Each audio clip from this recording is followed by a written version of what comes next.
Bhagavad Gita chapter 5 text 27 and 28.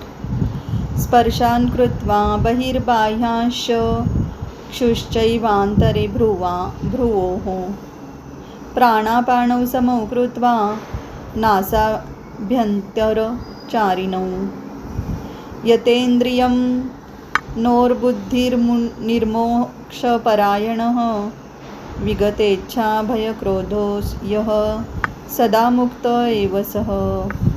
Means shutting out all external sense objects, keeping the eyes and vision concentrated between the two eyebrows, suspending the inward and outward breaths within the nostrils, and thus controlling the mind, sense and intelligence.